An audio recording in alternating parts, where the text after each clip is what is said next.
Bueno, pues la reflexión de hoy la he titulado La Constitución del 78, ¿reforma o nueva? Aún hay por ahí quien habla de la segunda transición. ¿Serán ceporros? Bueno, no, interesados. Es evidente que quieren continuar con sus privilegios, aunque da la sensación de que el ciudadano de este siglo está un poco más despertando. Mi amiga de Facebook, Miriam Laura G., en su página donde saca temas a debate, trajo a colación el dilema de la Constitución. Hace muy poco de ello me dijo: ¿qué cambiarías de la Constitución? Y yo le contesté: no puedo ir detallando cosa por cosa, sería imposible. Pues entonces danos alguna pista, me dijo.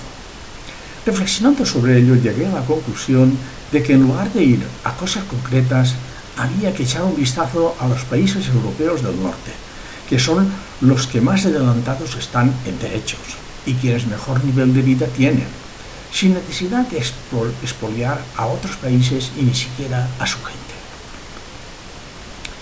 Vi que en los países escandinavos han alcanzado un nivel de vida ejemplar. Recordé en sus sociedades, cuando se descubre que algún político ha copiado su tesis, por ejemplo, tiene que dimitir.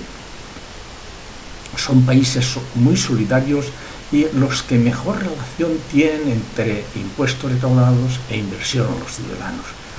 La corrupción está totalmente vigilada. En ellos hay transparencia de verdad. Otro país del norte es Finlandia, que además de todo lo anterior tiene un sistema educativo ejemplar, al que hay que ver bien de cerca. Nada parecido a los sistemas del sur. Si continuamos observando, nos daremos cuenta enseguida de que hay que tener en cuenta a los países de Islandia y Alemania. Los primeros, antes de cargar la deuda a la sociedad en la crisis de 2008, prefirieron dejar que las entidades financieras quebrasen. Nada de cargar al pueblo con la austeridad que tanto daño produjo en el nuestro. Y en el caso de Alemania es evidente que es el motor de Europa, con una productividad empresarial encomiable y una clase empresarial ejemplar, cosa que por estos lados no se ve ni por asomo.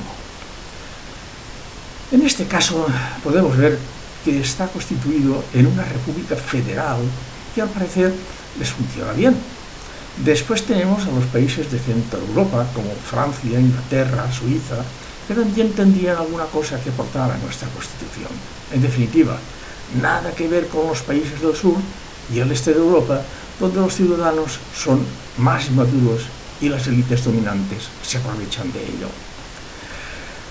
Es evidente que para hacer una nueva Constitución habría que mirar hacia todos estos países y aprender de ellos, aunque si tenemos en cuenta que las sociedades siempre van delante de las leyes, mientras no se alcance la madurez, siempre habrá quienes se aprovechen de ello. En otras palabras, primero madurez, luego Constitución. Lo que quiere decir que tenemos para rato hasta que no se alcance. Seguro que no nos van a regalar nada. Otra cosa que veo en este país es que está totalmente dominado por los medios de comunicación y que son el reflejo de los lobbies que hay instalados en ello.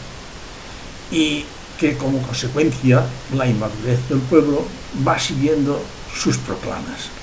Las presiones que tienen que sufrir los políticos deben ser horribles. En definitiva, mientras todo esto no cambie, difícilmente llegará a una concepción republicana y federal. Hay alguna gente medianamente aposentada, poco solidaria con los que menos tienen y que están anclados en el pasado, sobre todo los mayores. Hay que transformar este país y esto solo se puede hacer desde una mirada progresista, nunca conservadora.